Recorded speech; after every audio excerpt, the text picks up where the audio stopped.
Hi, this is P.V.C.K.SUBHASHINI, Senior Lecturer in Mechanical Engineering, Government Polytechnic, QQ Government Polytechnic, Hyderabad.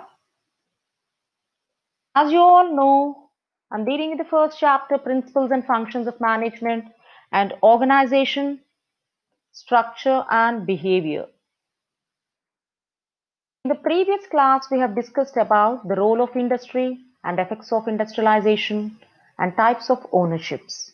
What are the types of ownerships I have discussed in the last class? First one is the sole proprietorship. Second one is the partnership.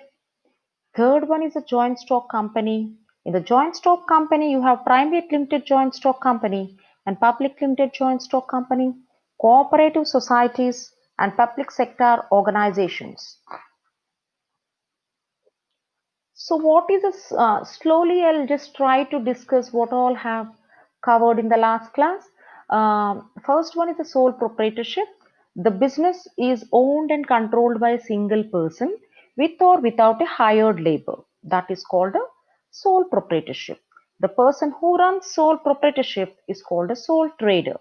He starts the business with his own capital. That all I have told in the last class. He purchases the necessary equipment required and appoints the workers of his own choice and keeps it running. He has the power to determine policies and solve any problems that may arise during its functioning. This is mostly suitable for small scale industries like printing press, repair shop, woodworking plant, commercial shops. What are the advantages of sole proprietorship? Easy and simple to start. Organization is simple. It requires less capital. If he wants more, he works more, he get more profit. The owner is free to make all decisions and decisions can be taken on the spot.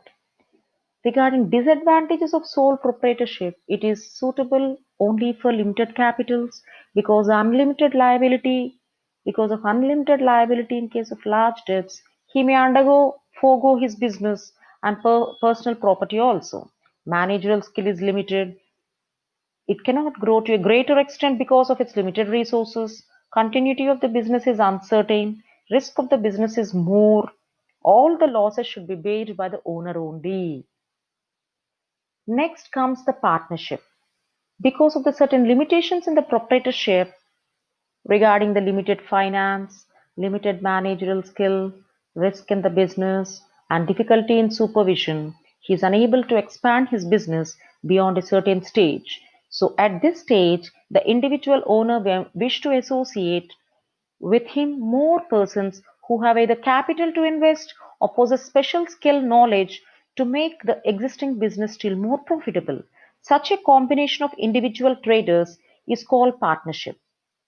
Relationship between persons who have agreed to share the capital and profits of business carried on by all and any of them acting for all. So partnership is based on a written agreement between partners that is known as a partnership deed. So now we'll slowly try to know how many types of partners are there. I've discussed in the last class, I'm just telling recap. Ordinary partner, he participates in the working of the firm and responsible jointly with all the other partners for all the liabilities, obligations, and defects of the firm. Active partner or managing partner. He takes part in the business and manages its affairs. In addition to his share of profits, he is paid some salary also for having been active in the business. Limited partner. He contributes a share of capital and his liability to his capital only. He is limited to his capital only.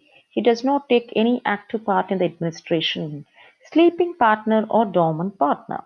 He does not take part in the business. He simply invests the money, shares the profits, and contributes losses of the business. Nominal partner. He does not contribute any money. He does not take part in the business, as they are considered for partnership only on the basis of their reputation. Minor partner. He is treated as a minor partner since he has not attained the age of maturity. He cannot enter directly into the partnership agreement. However, he is admitted to the benefits of partnership with the consent of other partners. On attaining majority, he will be treated as general partner. Now we'll see what are the advantages of partnership. Unlike the sole proprietorship, here there will be more capital, different skills and abilities are possible. Direct control and close supervision by the partners over the business is possible. Risk of the business is shared by more than one person. So business security can be maintained to some extent. And if the understanding among the partners is good, the business will run very effectively. So now we'll slowly see what are the disadvantages. Since the capital investment by the partners is limited, it is suitable for medium scale industries only. Due to the lack of cooperation among the partners, the firm may get dissolved at any time. Death of any partner affects the continuity of the firm and automatically it dissolves. Each partner blames another partner for the failure of the firm. Now we just see what is a partnership deed. It is a document containing all the matters according to which the mutual rights, duties, liabilities of partner in the conduct and management of the affairs of the firm are determined. Now, we'll just try to see some differences between sole proprietorship and partnership. It's a one man business, it is a group of partners in case of partnership. No agreement is required to start the business in case of sole proprietorship. Partnership is necessary to start the business deed. Partnership deed is necessary to start the business. The business is controlled by one person. The business is controlled by the partners or any of them acting for all. Risk in the business is taken by the sole trader itself in case of sole proprietorship. Business risk is shared by all the partners in case of partnership. Business secrecy is maintained in case of sole proprietorship. Business secrecy cannot be maintained in case of partnership. Profits and losses are direct to the owner, and profits and losses are shared among the partners.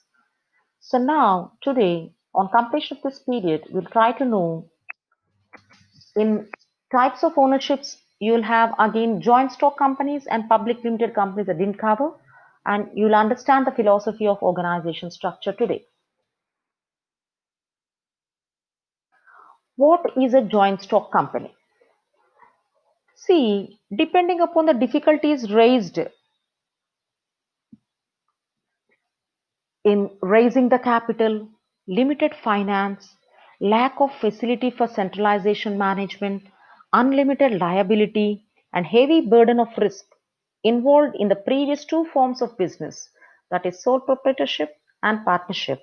So, a new form of business has come to the formation that is called a joint stock company.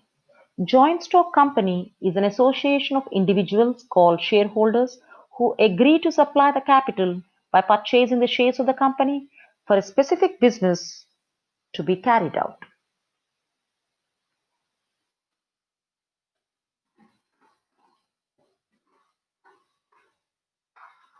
Now, we'll see what are the features of a joint stock company. This joint stock company is the association of persons having a common goal. It has a separate legal existence apart from its members. The ownership and management are in two separate hands. It is not affected by death of its shareholders. So, this joint stock company, limited company, limited company, private limited company, and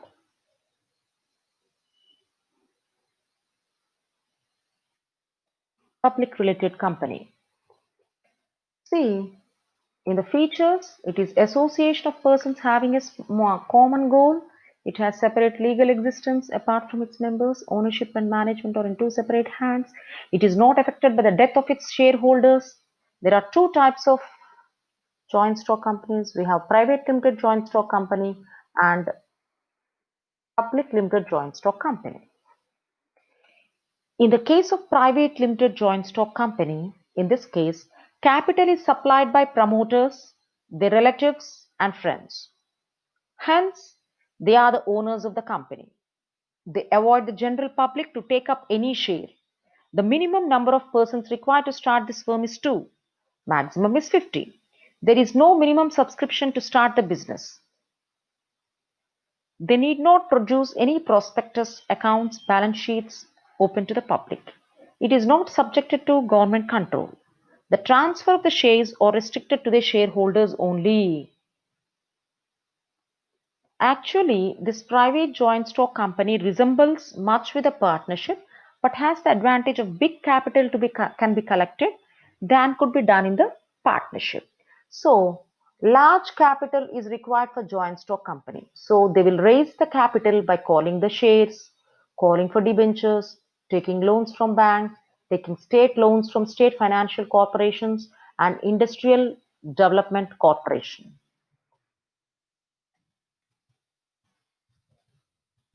Now, raising the capital for public limited joint stock companies. Before going into public limited joint stock companies, we'll just try to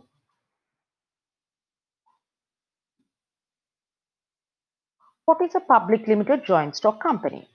In this case, before going to see how to raise capital for public limited joint stock companies, I'll just try to tell what is a joint stock company.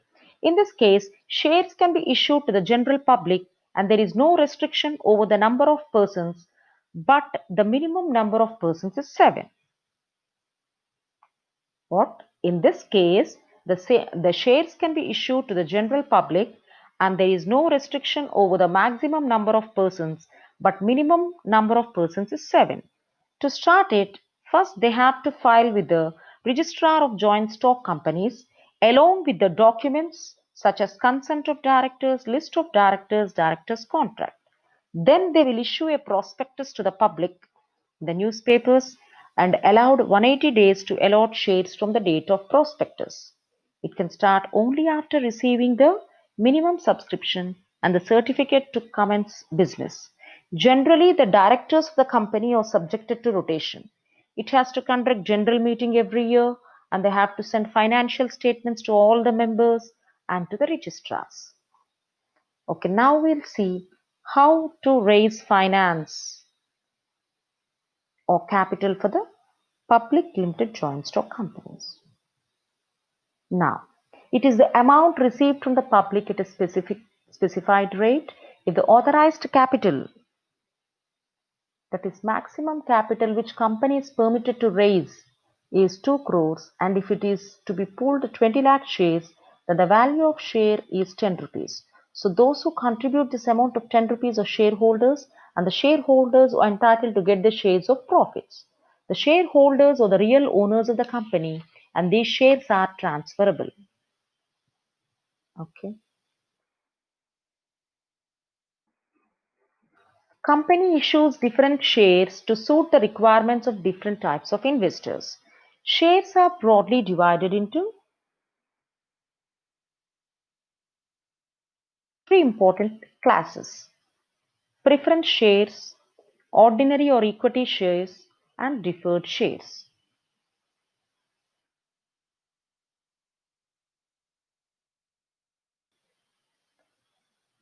So, first one is the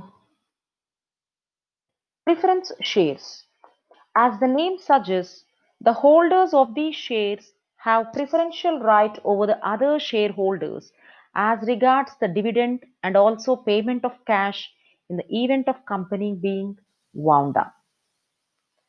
The name itself says preference shares. As the name suggests, the holders of these shares have preferential right over the other shareholders as regards to the dividend and also the payment of cash in the event of company being wound up.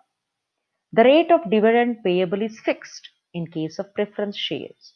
The holders of these shares have no voting right.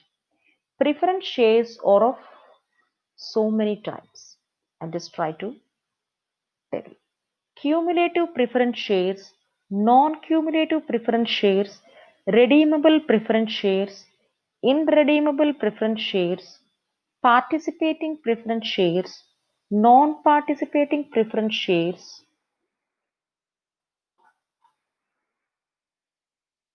guaranteed preference shares, convertible preference shares, and non-convertible preference shares. Cumulative preference shares. The holders of these shares will get fixed rate of dividend irrespective of the profits earned by the company. What? Once again, I want to tell the holders of cumulative preference shares will get fixed rate of dividend irrespective of the profits earned by the company. If the company is not able to pay the dividend for a particular year, then these arrears will be paid from the profits of the next financial year. Non-cumulative preference shares. These shareholders are paid dividend if the company earns profits and it is not paid if the company gets losses. They cannot claim arrears of the dividend for the previous year if they are not paid. Okay. Non-cumulative and cumulative, hope you understood. If they will not pay, they will pay these arrears in the next financial year. But in the non-cumulative preference shares, they cannot claim arrears of the dividend for the previous years if they are not paid. Now, redeemable preference shares. These shares will be paid back to the shareholders after a certain period, after which they are automatically cancelled. In the redeemable shares, these shares cannot be cancelled unless the company is liquidated. Hope you understood. Participating preference shares. The holders of these shares would get a fixed rate of dividend first and then a reasonable rate of dividend paid in the equity shares. If some profits remain after paying both the dividends, then they are entitled to get a share of profit along with other class of shareholders. Non-participating preference shares. These shareholders get only a fixed rate of dividend, but they do not carry the additional right of sharing of profits of the company. Guaranteed preference shares. These shareholders get a guaranteed dividend at a certain rate for a specified number of years even after the private limited company is converted into public limited company, or even the company is sold also they'll get. Convertible preference shares. The holders of these shares can convert the shares into equity shares after a specific period. Non-convertible preference shares means the holders of these shares cannot convert into equity shares. Okay, hope you understood.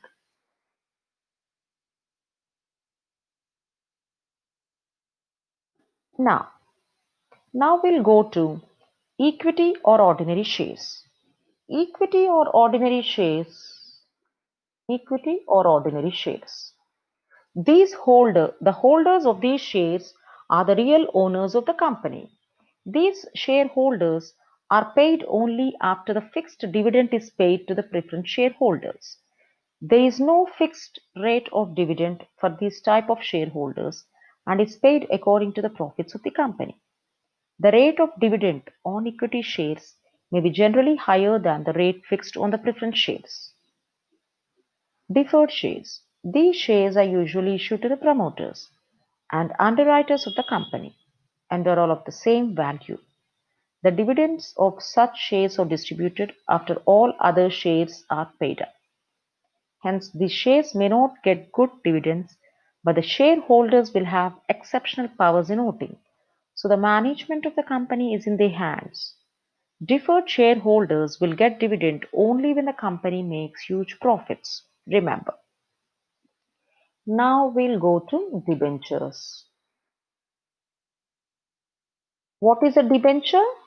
The capital raised by the company in the form of loans from the public for the expansion of company is known as debenture. Debenture is a bond or certificate or a document issued by the company under its common seal for a specific amount at a certain period of interest payable after a certain period. So debenture holder is a creditor of the company. A fixed rate of interest is paid on debentures, but they do not get a share on profit. The debenture holder will give an preference in paying the amount, leaving the shareholders in case of liquidation of the company. The debenture holder will not have voting right and will not participate in the company administration. Okay. Now we'll see what is the difference between a share and a debenture. Share is a part of the company's capital and debenture is a loan taken by the company for its expansion. Dividend on share depends upon profits and losses made by the company.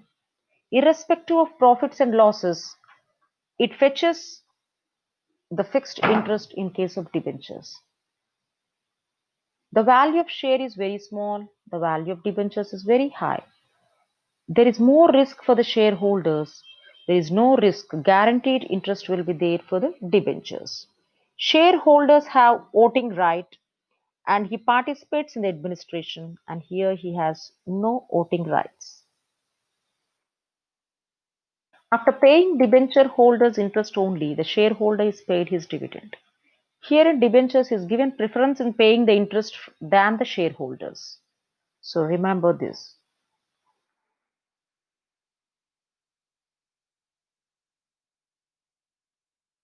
What are the advantages of public limited joint stock company? More capital can be invested, hence the business can be run on a large scale. Since the liability is limited to the share amount, the risk of the investor is less. The administration will be quite democratic as the shareholders elect the board of directors who runs the business. Shares can be transferable in case of public limited joint stock company. Company's life is not affected by the death of the shareholder in case of public limited joint stock company. In disadvantages,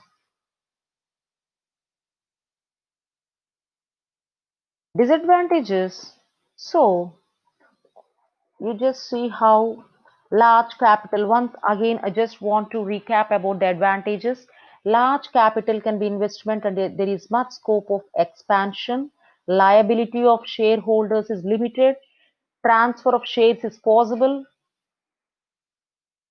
Risk involved is less as the losses are divided among the shareholders. Division of work is possible. It attracts all sorts of people as the value of share is small. It is flexible and continuous as the business is not affected by the death or retirement of any shareholder. There will be a tax relief. There will be a democratic administration. Capital can be secured due to government control. Development of large industries, banking, insurance is the effect of joint stock company.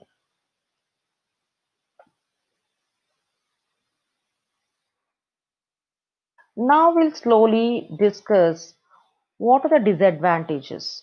Formation is difficult and very costly.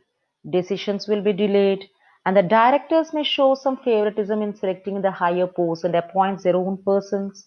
And there will be the possibility of any mismanagement and fraud, and it lacks team spirit, and it is difficult to maintain secrecy. Taxation will be higher, and board of directors and manager who remain familiar with the financial position of the company may sell or purchase the shares for their personal profits. And the officials posted at the top level salaried people, they cannot have higher interest in the company as the proprietors can have. So these are all the disadvantages of joint stock companies. Now we'll go to the another form of partner ownerships, that is cooperative societies. The main object of many forms of business organization discussed so far is to make a profit, to protect the interests of the weaker sections of the society from the profit hungry businessmen. The cooperative societies have been started. The main aim of cooperative society is to eliminate profit and provide goods and services to the members of cooperatives at lesser cost. So now we'll slowly learn what is the definition of cooperatives. It is a voluntary organizations of persons of same working class united together with collectively owned funds in order to get commodities of daily use. Once again, voluntary organization of persons of same working class united together with collectively owned funds in order to get commodities of daily use. In order to get commodities of daily use. What is a cooperative society? It is an association of like-minded people to get the goods at reasonable prices. So the middlemen are eliminated in such kind of business. This is a voluntary association. The workers of any organization can join together collect share amounts ranging from 1 to 10 rupees, and will make registration with the registrar of cooperatives. See, for starting cooperative societies, the members join together, collect the share amounts ranging from 1 to 10 rupees. Application is submitted to the registrar of cooperatives, and the registrar will depute their officials to attend first general body meeting where bylaws are framed and directors are elected, and if the authorities are satisfied about the soundness, a license will be issued by the registrar, and thus the society is formed. Bylaws are issued and thus the society is formed. Every shareholder is entitled to cast one vote irrespective of the number of shares. Now we'll see the advantages. What are the advantages of cooperatives?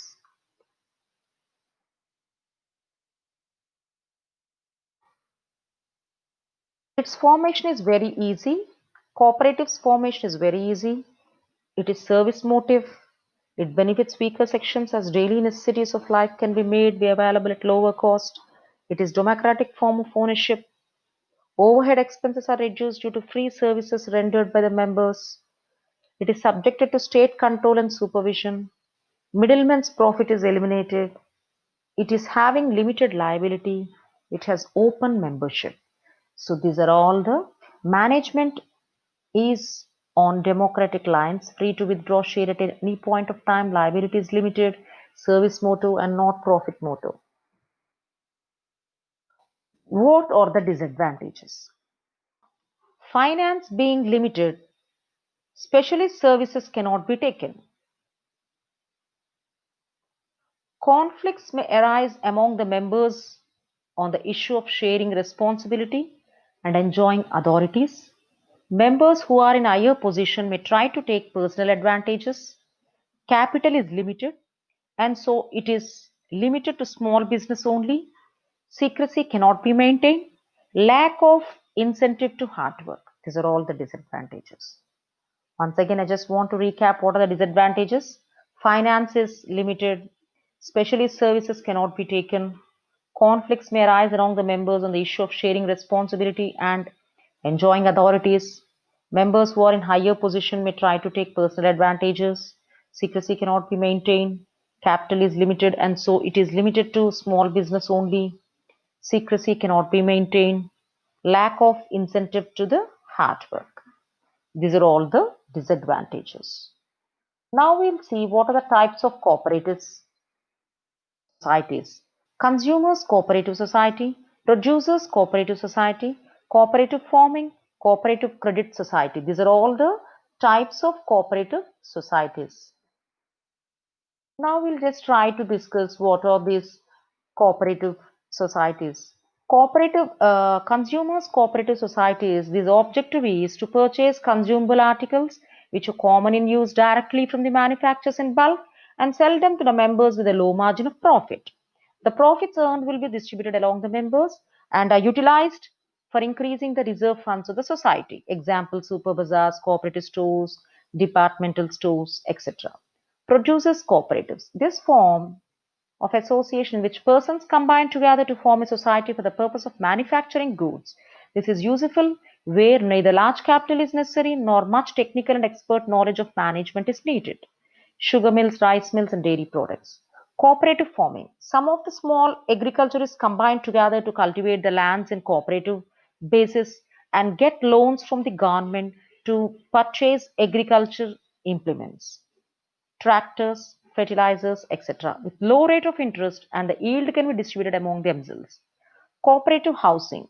The low and middle income group people who are unable to construct their own houses for want of money unite together and forms cooperative housing societies. These societies secure funds from the government in the form of loans at low rate of interest and repayment is made for a long period of 20 years. They also procure site and building material at a cheaper rate. The loans are given against the security of the houses.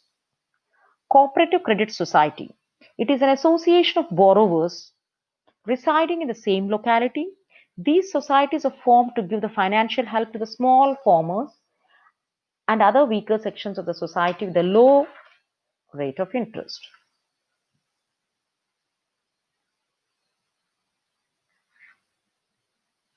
So these are about the. Now we'll try to see what are the differences between sole proprietorship, partnership. So in the sole proprietorship, registration is optional, easy formation,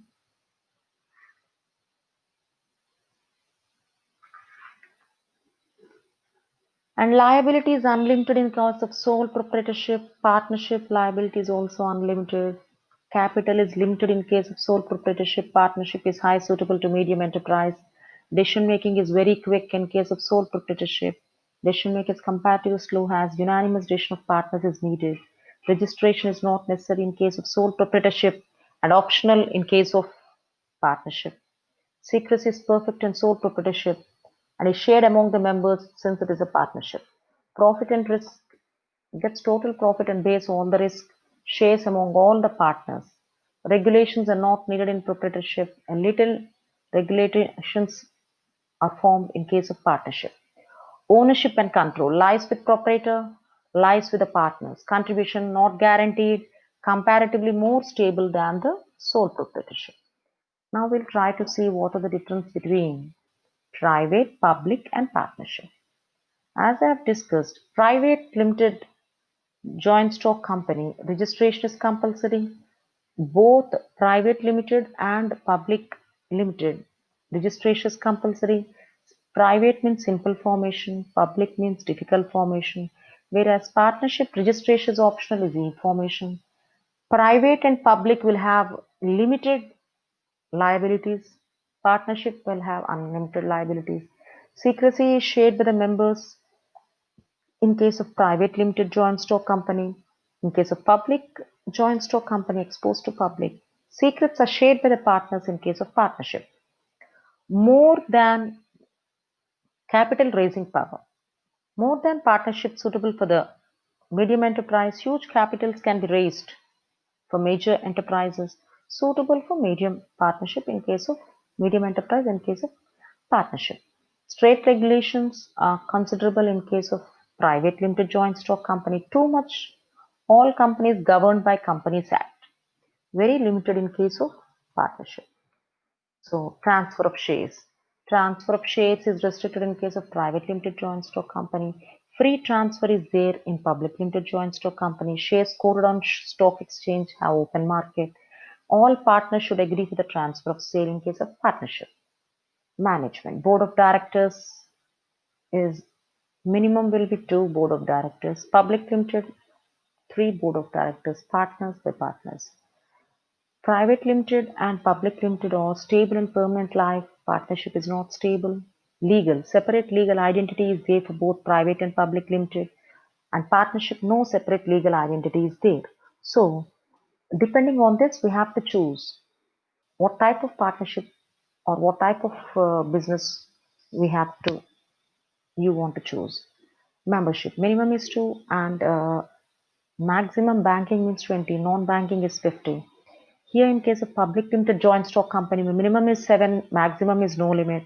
Cooperative joint stock company, minimum is 10 and maximum is no limit. Orientation. All are profit oriented, cooperatives is service oriented. Formation. Private limited joint stock company under Company Act, whereas in case of cooperatives, it is as per Cooperative Act. Voting right. One share, one out, one share, one out. Here in cooperatives, one person, one out. So this and all you try to read. Next one is uh, in private limited joint stock company, shares are transferable. With public limited joint stock company, there is a free transfer, and cooperatives not possible member can withdraw. Profit disposal. Dividend without any limit, dividend without any limit. In cooperatives, fixed return on capital. Liabilities are limited, whereas in case of cooperatives, usually limited according to the bylaws. Privileges. No special privileges. But in case of cooperative government encouragement to loans, tax exemptions, etc., will be there. Now we'll just try to see what is an organization structure. Organization structure is a systematic arrangement of people working for the organization in order to achieve the common objectives. So industrial system is a place where men, machines, material are brought together and produce required product in an economic way. Now, for achieving this common goal, a good organizational structure is necessary. The success or failure of an industry depends upon its ability to coordinate various factors of production and implementing the policies. Sound organization is highly important to the success of the business. Now we'll see importance of organization structure. It facilitates administration. Organization structure will facilitate the administration.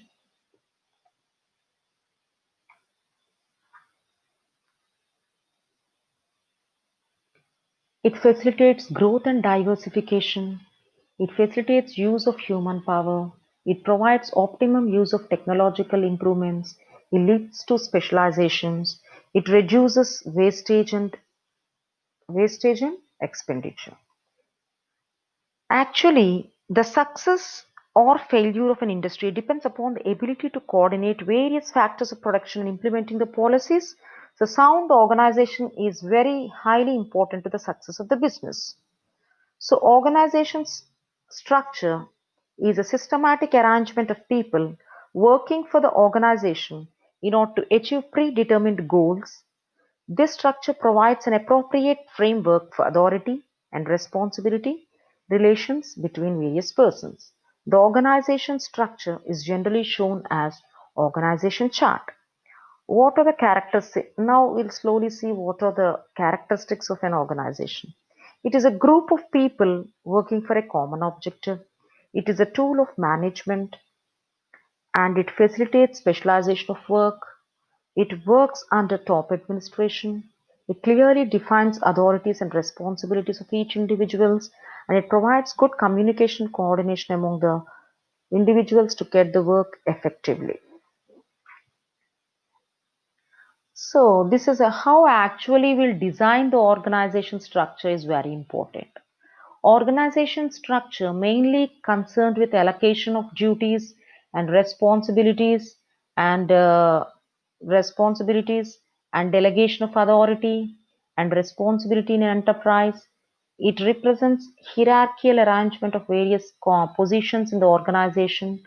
For designing the organization structure, the following steps are to be followed: determine the objectives and goals of an enterprise and classify them, and then determine various functions necessary to achieve these objectives, and then group the related functions like inventory control, quality control, and production control, etc. Examine various functions and outline various positions to be filled to take up these functions. Examine various functions and outline various positions to be filled to take up these functions. Prepare job descriptions, duties, responsibilities of each position. Fill up all these positions by recruiting suitable persons. Assign, advocate, authority required for the job. So this and all is importance and design. So importance of organization structure is it facilitates administration, it facilitates growth and diversification, it facilitates use of human power, it provides optimum use of technological improvements, it leads to specialization, it reduces wastage and expenditure, it reduces advocate communication, provides, sorry. So in this class, we have learned about joint stock company is an association of individuals called shareholders. And in that, we have learned public limited joint stock company, private limited joint stock company, and philosophy organization structure, its importance, and how to design of an organization structure, etc.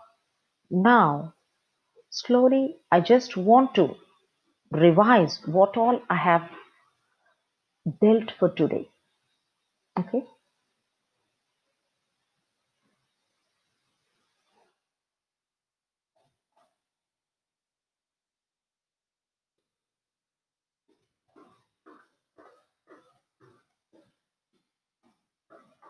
Slowly, I just want to recap what all I have told for today. See, hope you understood after listening this session, hope you have understood What are the types of ownerships? In that you have I have covered sole proprietorship, partnership, joint stock company, private limited joint stock company, public limited joint stock company, cooperative societies, their advantages, their limitations, how to correlate between each one, and what are the differences, etc. And then we studied about the philosophy of organization and design of the organization structure, etc. So what is a joint stock company? It is an association of individuals called shareholders who agree to supply the capital by purchasing the shares of the company for a specific business. What are the features? It is an association of persons having common goal. It has separate legal existence. Ownership and management are in two separate hands. It is not affected by death of its shareholders. There are two important types of joint stock companies: private limited joint stock companies and public limited joint stock companies. As large capital is required for joint stock companies, they will raise capital by the following ways: calling for shares, calling for debentures, by taking loans from banks, by taking state loans from State Financial Corporation, Industrial Development Corporation. Next, what is a share? It is an amount received from the public at a specified rate.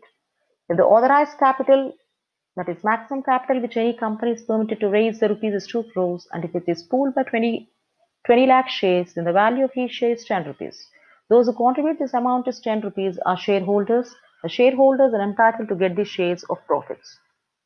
There are three important types of shares: preference shares, ordinary shares or equity shares, or deferred shares. Next, debentures. Debentures is a kind of loan collected by the company for its expansion from the individuals on certain interest basis. It does not constitute the state capital. They are received on time-bound basis with fixed interest, payable half yearly or yearly. In case of liquidation of the company, the debentures are to be repaid, first leaving all the shareholders. Debenture holders will not have any say in the company administration. These are the differences. Share is a part of company. It is only a loan taken by the company for its expansion. Dividend on the share depends upon the profit or loss made by the company. Irrespective of the profit and loss, it fetches the fixed interest. The value of the share is small. The value of the debenture is very high.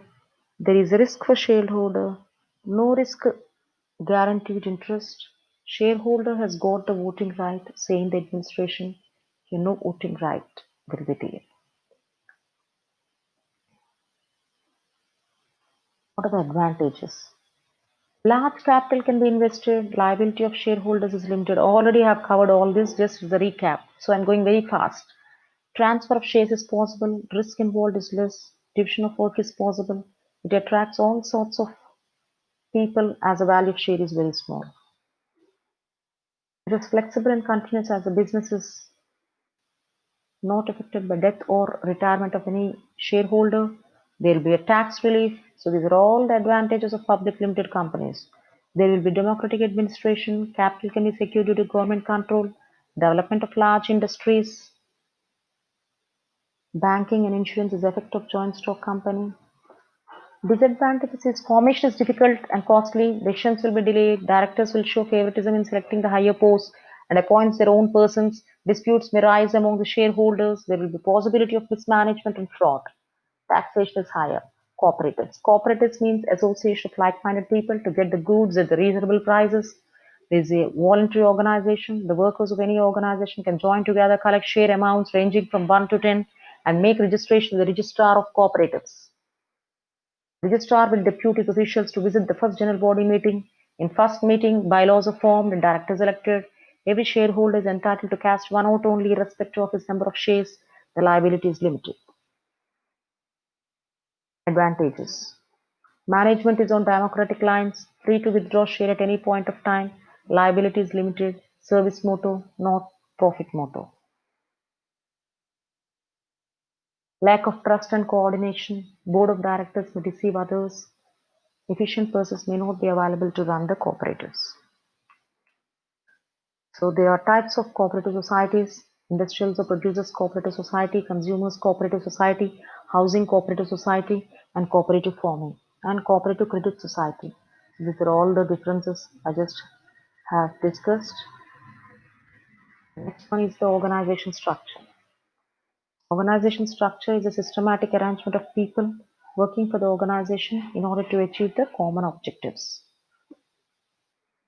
So this is for achieving common goal, a good organizational system is necessary. The success or failure of an industry depends upon its ability to coordinate various factors of production. Implementing the policies highly important for success of the business. Importance of organization structure. It facilitates growth, diversification, use of human power, leads to specialization, etc. In this class, you have learned about joint stock company, public limited joint stock company, private limited joint stock company, and philosophy of organization structure. So with this, I just want to wind up. Thank you. Thank you, one and all.